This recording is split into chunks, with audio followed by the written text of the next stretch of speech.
Olá, pessoal, tudo bem com vocês? Nós vamos começar hoje o quarto bimestre, pessoal. Esse ano aí, um ano muito louco, né? Jamais nós esperaríamos que fosse dessa forma. Então, nós vamos começar com o assunto de óptica. Nós trabalhamos nos primeiros bimestres, primeiro, segundo, terceiro bimestre, falando de temperatura, calor. Agora a gente muda um pouco a linha, nós vamos falar de óptica, tá ok? Então eu vou compartilhar com vocês neste momento alguns slides, certo? Para a gente trabalhar. Vamos lá, óptica.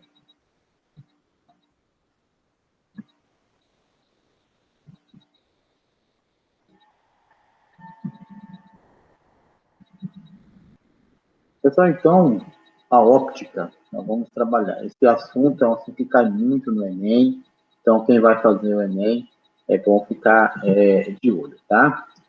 Muito bem, pessoal. Então, um pouco sobre a luz. Às vezes você pode perguntar assim, ué, professor, mas isso é óptica, tem alguma coisa a ver com a luz?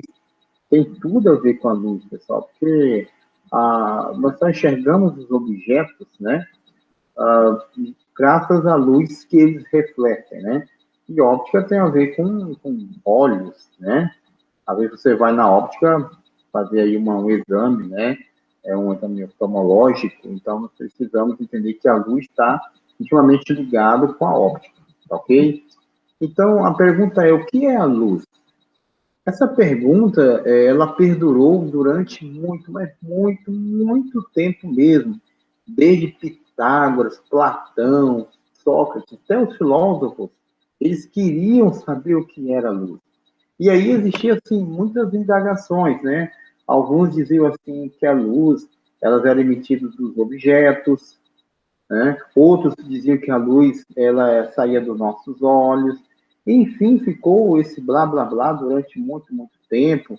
Isso aí serviu como base, né, para Isaac Newton, Christian Huygens, que foi as pessoas que trabalharam com esse cálculo, com a definição do que é luz, e Johannes Kepler também, saber definir exatamente o que é a luz.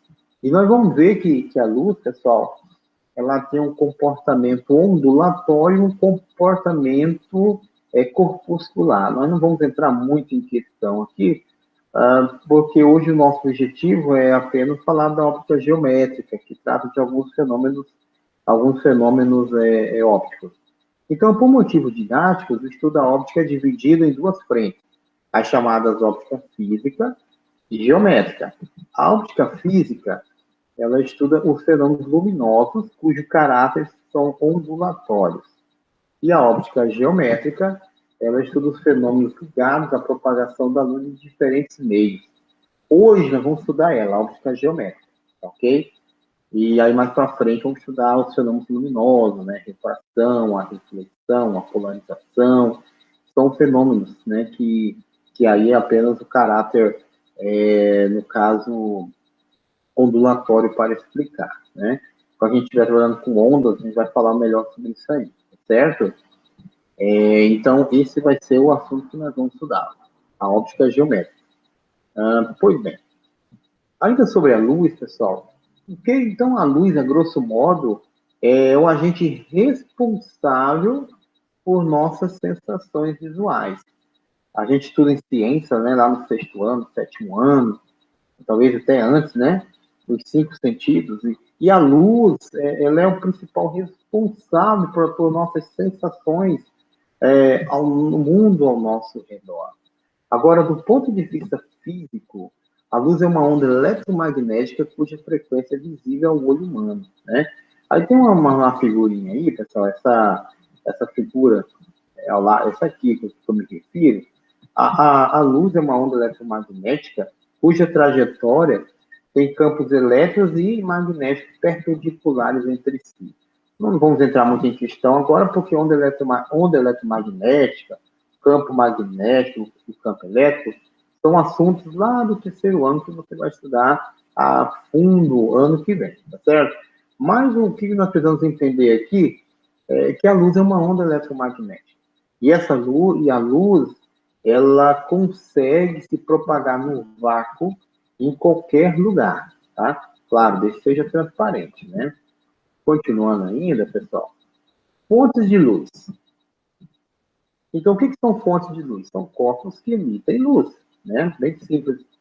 As fontes podem ser primárias e secundárias. O que vem ser isso aí?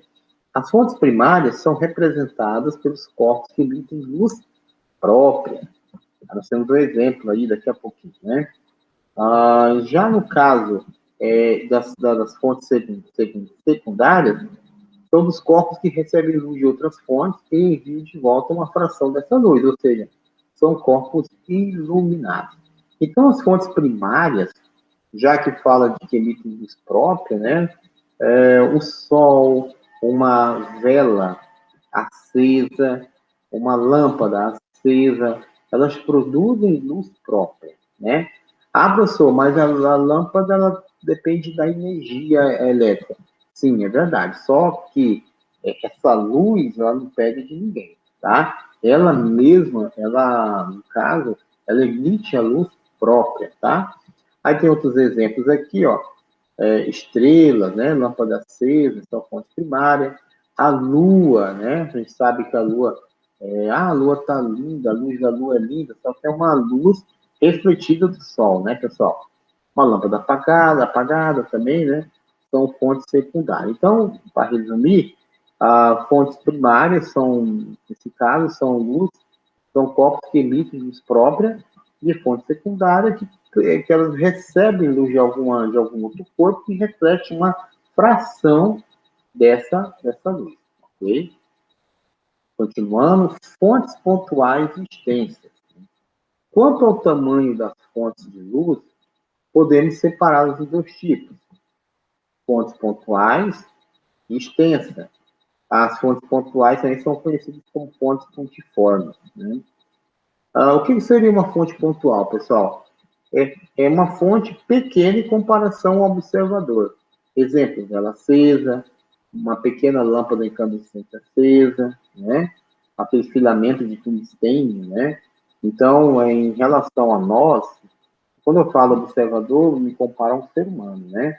Então, a gente, quando observa aquilo ali, a gente percebe assim que, fazendo uma comparação conosco, ela é uma fonte de luz pequena.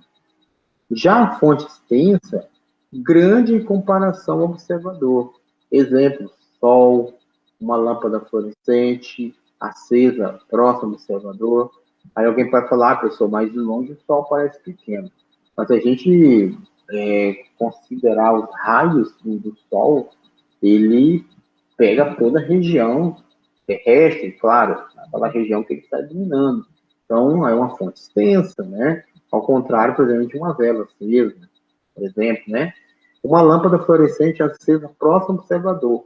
Aí você fazer comparação se ela estiver dentro de uma sala, evidentemente, tá? Mas o que a gente precisa entender aqui nesse ponto é que fontes pontuais são aqueles que emitem poucos feixes de luz, as fontes pontuais, e as fontes extensas são aquelas que emitem vários feixes, né, de luz, no caso, né? Vamos continuando aqui. A velocidade da luz e sua propagação. Bom, pessoal, a óptica geométrica considera o raio luminoso como um elemento geométrico na propagação de luz. É uma linha reta. Agora há pouco eu falei que a luz pode ser uma onda, né, ou um corpuscular. Só que quando a gente estuda a velocidade da luz e sua propagação, a gente considera ela como uma reta, neste caso, né? E aí, pessoal, a velocidade da luz. Talvez muitos de vocês já ouviram falar na velocidade da luz, ano-luz, é o que nós vamos ver agora. Muitos cientistas tentaram, assim, medir a velocidade da luz, muitos. Isaac Newton foi um deles, né, Johannes Kepler, mas coube a um cientista holandês, eu me esqueço agora o nome, eu não vou inventar, claro, né? Ele calculou essa velocidade da luz. E aí o tempo foi passando, e aí no século passado, teve um experimento chamado experimento de Michelson Morley, e eles conseguiram provar que a velocidade da luz era realmente essa aí, com frações de diferença. Então, como é que se lê isso aqui? 299.792.458 km por segundo, pessoal. E aí, arredonda, né, para 300 mil km por segundo. Eu falei errado ali, não é milhões não, é mil, desculpem, tá? Então, a velocidade da luz, ela é 300 por segundo, certo? Segundo Albert Einstein, na sua teoria da relatividade, inclusive ele fala assim, que um dos postulados da teoria da relatividade, pessoal, é que a velocidade da luz, ela é o limite, a velocidade limite do universo. Isso quer dizer que nada no universo supera a velocidade da luz, tá? A teoria da relatividade você vai ver um pouquinho ano que vem, lá na física moderna, no terceiro ano, tá? Então, a velocidade da luz no vácuo, né, no ar, a gente pode dizer assim, é 300 mil quilômetros por segundo, ou seja, em um segundo a luz percorre 300 mil quilômetros. Continuando aqui, pessoal, em um meio material transparente, como vidro, a água, o ar, por exemplo, a velocidade de propagação da luz é menor, sendo sempre uma fração de C, né? E talvez você já viu essa experiência, se você pegar um copo cheio de água e colocar um lápis lá dentro, parece que o lápis está quebrado, não é verdade? Mas por que isso? É uma ilusão de óptica? Pode ser considerado, mas a ideia, pessoal, é que a luz, quando chega nos nossos olhos, como ela atravessa dois meios, o ar e dentro da água, então ela tem uma velocidade diferente, e isso aí ela gera uma visão, né? Gera uma ideia que está quebrada aquele lápis, tá?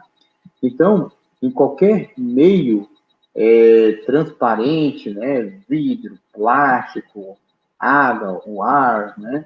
A velocidade da luz, ela é um pouquinho menor do que do vácuo.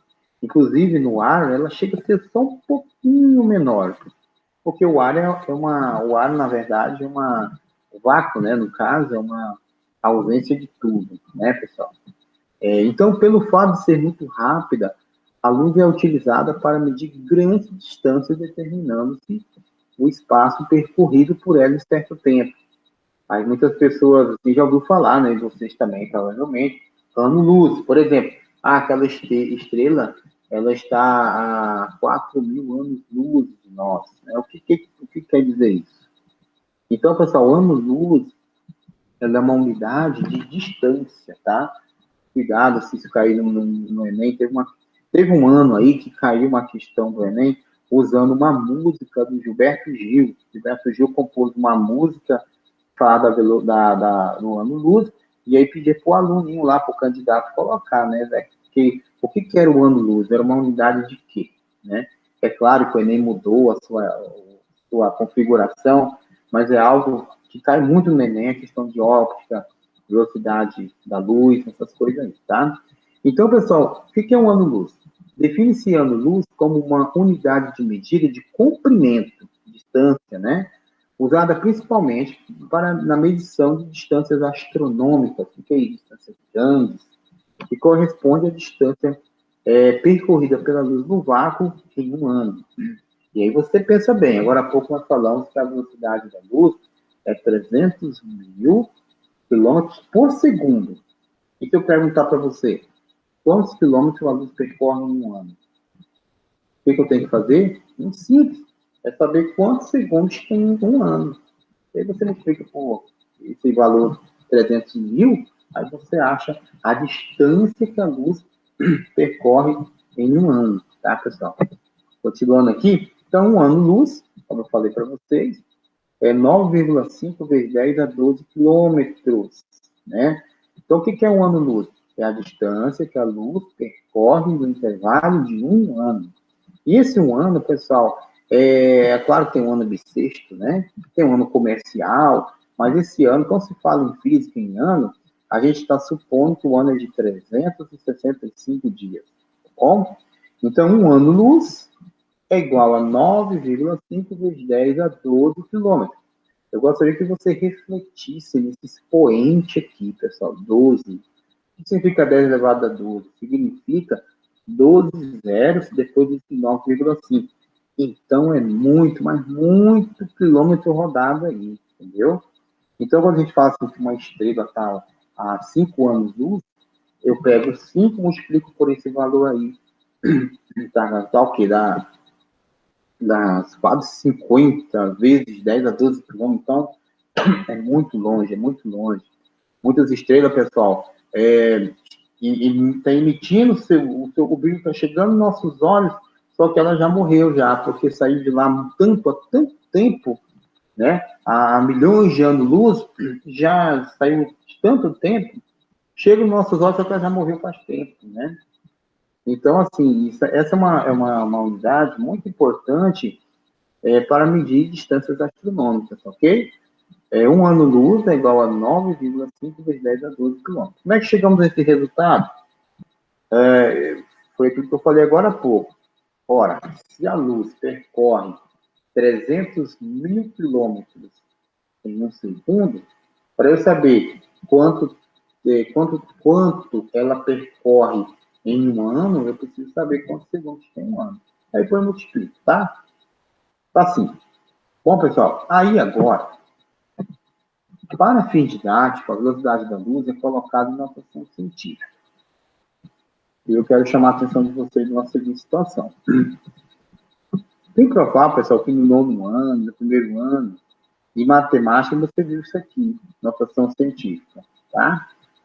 De onde veio esse 5? Veio daqui, pessoal, ó.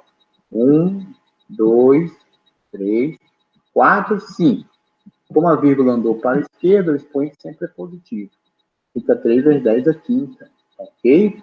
Quando um número ele não tem vírgula, a vírgula sempre está escondidinha atrás do último número, ou seja, está aqui, ó. Então, vamos lá, ó. 1, 2, 3, 4, 5. 3 vezes 10 a quinta. Então, eu sugiro, se você tem alguma dificuldade nisso aí, pessoal, dá uma estudada, dá uma procurada, tá? Isso aí é de suma importância, não só para física, não, mas assim, para outras questões, né? Tem muitos gráficos aí que caem no Enem, por exemplo, que tem muita notação científica, e é bom você entender, tá? Aí, pessoal, isso aqui é em quilômetros por segundo. E metros por segundo? A gente sabe que quilômetros, 1 quilômetro é igual a 1.000 metros. Percebe que apareceu mais 3, apareceram mais 3 zeros? Não é fácil. Então, aqui, ó, fica 8 em cima, tá? E aqui tem um erro aqui, deixa eu ver. Eu vou arrumar aqui, não vai fazer confusão na cabeça de vocês aqui, ó. Pronto. Metros por segundo, desculpa, tá? Vou salvar aqui e vamos continuar aqui, tá? Pronto. Deixa eu botar aqui. Ok, pessoal? Então, a mesma coisa. A vírgula está aqui, ó. 1, 2, 3, 4, 5, 6, 7, 8. Né? Pronto, 8. É porque aqui, pessoal, nunca pode ser um número maior que 10. Não pode ser o número 10, entendeu? Por quê, professor? Para facilitar os cálculos, tá bom? Os matemáticos pensaram assim. E funciona mesmo, tá? Então, assim, esses valores, pessoal, 3 vezes 10 a quinta quilômetros por segundo, 3 vezes 10 a oitava metros por segundo, são constâncias, né? São coisas que é igual a gravidade, né? Segundo ao quadrado. É preciso, se você, se você puder sempre lembrar desse valor, será muito importante, tá? 3 vezes 10 a quinta quilômetros por segundo e 3 vezes 10 a oitava metros por segundo, tá bom? O metro apareceu 8 porque multiplicou ali por 1.000, né? Então, o mil ali fez com que esse 8 aparecesse. Esse documento aqui, esse material, eu vou mandar para vocês depois, tá, pessoal? Não se preocupem. E aqui tem a velocidade da luz em alguns meios. Quando eu falo meio, pessoal, eu me refiro ao ambiente, né? Então, aqui, olha, o ar, tá? Esse valor aqui. O que a gente pode observar nesses valores aqui, ó? Que nenhum supera o valor da velocidade da luz no vácuo, ok? Nenhum deles. Isso aqui tem que decorar, professor? Claro que não, né, pessoal? Então, a luz, ela tem velocidades diferentes em meios diferentes. Isso aí a gente chama de índice de refração, tá? E se der tempo, nós vamos ver, que é o quociente da velocidade da luz pela velocidade dela no meio, né? No caso. Ok? Continuando aqui. Aqui, pessoal, eu já coloquei, olha, norte a norte, tá vendo? Isso é muito importante. O que é isso aí, professor? Isso aí, pessoal, é propriedade das potências. Por que isso? Porque nós vamos precisar aqui, tá? Então, assim, quando você tem potências de mesma base, você está lembrado como é que faz? Repete a base, soma os expoentes. Quando você tem divisão de potência, você repete a base e subtrai os expoentes. São propriedades que a gente aprende lá no nono ano. Isso aí eu tenho certeza, porque eu dei aula de matemática no nono ano, pessoal. Isso aí é primordial para o aluno que está saindo do nono ano, tá? Então, sugiro que você copie do seu caderno isso aí depois, tá? Produto de potência de mesma base. Pessoal, sempre vai ser a mesma base, não vai mudar não, tá? Produto de potência, o que a gente faz? Repete a base e soma os expoentes. Isso for a divisão, repete a base e subtrai os expoentes, tá? Bom, por que isso? Vamos fazer exemplos agora, tá? Exemplo 1, pessoal, faz assim, ó. Sabemos que a velocidade da luz no vácuo é 300 mil quilômetros por segundo. Falando isso agora, né? Quanto tempo é necessário para que a luz chegue à Terra? Se essa luz partir, letra A, da Lua, ok? Então, anoitece, aí a luz do Sol chega na Lua, e aí a luz da Lua reflete aqui na Terra, pessoal. A pergunta é, quanto tempo dura para que esta luz chegue até o planeta Terra? E letra B, isso é a partir do Sol. Olha, pessoal, nós temos a velocidade da luz, 300 mil quilômetros por segundo. Ele quer o tempo, está precisando de quê aí? Distância, né? Senão eu não ia conseguir fazer isso aí. Tá ok? Então, pessoal, dados. A distância da Terra à Lua é 3,84 vezes 10 a quinta quilômetros. Notem vocês que a notação científica, a função dela é reduzir, é tornar mais simples um valor grande. Então, assim, eu peço que vocês se assustem a essa potência. Isso aí é para ajudar mesmo, tá? E qual a distância da Terra ao Sol? 1,5 vezes 10 a oitava quilômetro, tá? E aí, pessoal, para a gente resolver essa parada aí, nós precisamos recorrer a uma fórmula lá do ano passado. Essa aqui, ó. Lembram dela? Velocidade média, né? V, que é igual a delta S sobre delta T. Por que a gente usa essa equação do movimento uniforme? É porque nós pressupomos que a velocidade da luz é constante, tá? Einstein, no seu postulado da teoria da relatividade, ele afirma que a velocidade é constante, tá certo? Não tem como você acelerar a luz, essa velocidade é constante.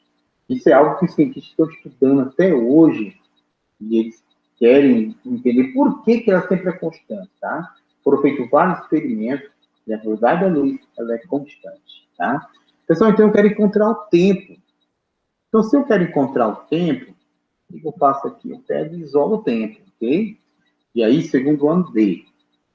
Pessoal, peço a gentileza, se você tiver dúvida, você pergunta, tá? Manda mensagem. Não deixa assim a dúvida pairar no ar. Eu sei que vocês são muito maduros para resolver esse exercício aí, ó. Estão unidos, né?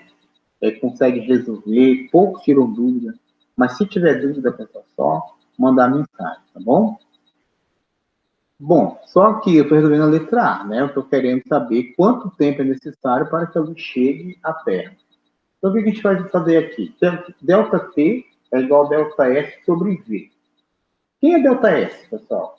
Olha, como eu estou me referindo à letra A, delta S é a distância da Terra até a Lua. Da Lua até a Terra. Ok? E qual é a velocidade? Velocidade é a velocidade lá da luz, pessoal. É óbvio que aqueles 300 mil km por segundo, o que eu vou fazer? Vou pegar e colocar em notação científica. Observa lá, tem quantos zeros lá? Não tem 5? Ó, 1, 2, 3, 4, 5. Então, 3 vezes 10 é 5, tá? Olha só como fica. Ó. Esse ΔS aí, 3,84 vezes 10 à quinta, que é a distância da Lua até a Terra. E esse V é a velocidade da luz.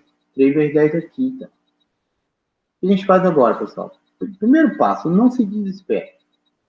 Você tem que pegar, a primeira coisa a fazer aqui nessa situação é dividir 3,84 por 3. Primeiro passo, esse cara aqui por esse. E segundo, professor, aí você tem que aplicar essa propriedade aqui, ó. Esse traço aqui, pessoal, é uma fração. Se é uma fração, é uma divisão. Então, tu tem que aplicar essa propriedade, ó. Repete a base. Professor, o que é a base? Tá 10, ó. Tá vendo? 10 não vai mudar, ó. Sempre vai aparecer um 10 aqui. Repete a base e subtrai os expoentes. Vai ficar assim, ó. 1,128 segundos. Ô, professor, o que aconteceu com esse 10, com esse 5? Pessoal, aí como eu falei que é para diminuir, para subtrair esse expoente, como é que fica? Repete a base, né? Fica assim, 1,28 vezes 10 elevado a zero, porque 5 menos 5 é zero. Mas vocês estão lembrados de outra propriedade? Que toda base elevada a zero é igual a 1. Ou seja, o 10 elevado a zero se torna 1. 1 vezes 1,28, 1,28. Se você não... Qualquer dúvida, pessoal, não estou todo acreditando agora na notação científica. Manda mensagem, a gente vai trabalhando. Mas eu peço assim que vocês, se tiver alguma dúvida, recorram ao livro de matemática, tá? Recorram a videoaulas, isso é muito importante também. Então, pessoal, a luz, ela leva 1,28 segundos da Lua até aqui, certo? Então, agora nós vamos fazer a letra B. Tá? Eu quero saber quanto tempo a luz leva para sair do Sol até aqui na Terra. Por exemplo, amanheceu, quanto tempo leva os primeiros raios solares a chegar aqui na Terra? O procedimento é a mesma, pessoal. Agora, vamos usar a fórmula, né, a velocidade média, V que é igual a delta S sobre delta T, tá? Talvez tenha algum aluno pensando, pensei que eu tinha me livrado dessa fórmula. Apareceu de novo, né? Então, aqui, mesma situação. Só que agora, quem vai ser o ΔS? ΔS é quem? Deslocamento, a distância entre o Sol até a Terra, que é 1,5 vezes 10 oitavas. Dividido, pessoal, por quem? Pela velocidade. Quem é a velocidade? A velocidade da luz. 3 vezes 10 a oitava. Ok? Então, tá aí. O que nós vamos fazer agora? Nós vamos dividir esses caras aqui, ó, 1,5 por 3, tá vendo? E eu vou repetir a base, 10, e subtrair esse expoente. Ó, aqui não vai zerar, né, pessoal? Aqui é 8, aqui é 5. Então não vai zerar. Lá zerou porque aqui era 5. 5 menos 5, 0. Tá? Como é que fica essa parada aí? Nós já fiz direto aqui, tá? Ó, 1,5 dividido para 3 é 0,5. Vezes 10 elevado a quem? A terceira. Porque 8 menos 5 é 3.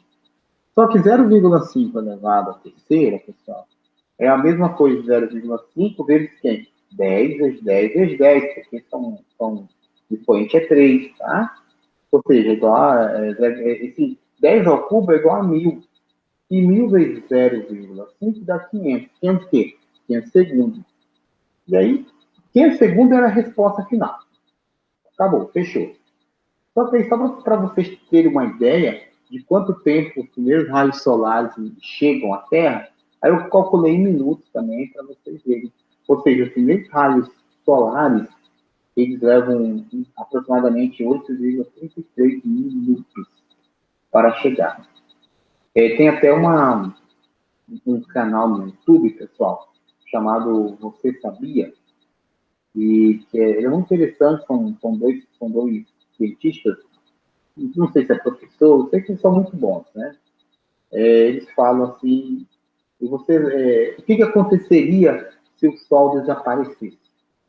Você pode até procurar no YouTube, um canal muito bom, que faz muitas curiosidades, né? O que aconteceria se o Sol sumisse? O que aconteceria se a Lua sumisse? O que aconteceria se a Terra parasse de girar, entende? Então, assim, são coisas bem interessantes. Você pode estar assistindo quando você tiver um tempo. Então, pessoal, ele fala bem assim, se a luz do Sol, se o Sol desaparecesse, pá, nós levaríamos 8 minutos, 33, aproximadamente 8,33 minutos para perceber que o Sol tinha sumido, né? Uma coisa bem interessante. Óbvio que isso não vai acontecer, né? Mas são curiosidades, tá, pessoal? Então, tá aí os cálculos, você vê que os cálculos não são tão complicados, tá? E aí, se tu dúvida, você pode tirar essa dúvida. Agora, pessoal, tem outro exemplo aqui, né? Ó, sabendo que a velocidade da luz no vácuo é 3 vezes 10 a quinta km por segundo, calcule o valor de um ano-luz em quilômetro. Se vocês notarem bem aqui, olha só, deixa eu voltar aqui, para vocês verem, nós tínhamos calculado, não, mas acho que eu passei. É nesse slide aqui. Olha só, a gente já sabe que dá isso aí, 9,5 vezes 10 a 12, aproximadamente. Vamos ver por que dá esse valor aí, né? Bom, e pessoal, opa, né? Próximo dado. Sabendo que a velocidade da luz do vácuo é 3 vezes 10 a quinta km por segundo, calcule o valor de um ano-luz em quilômetros.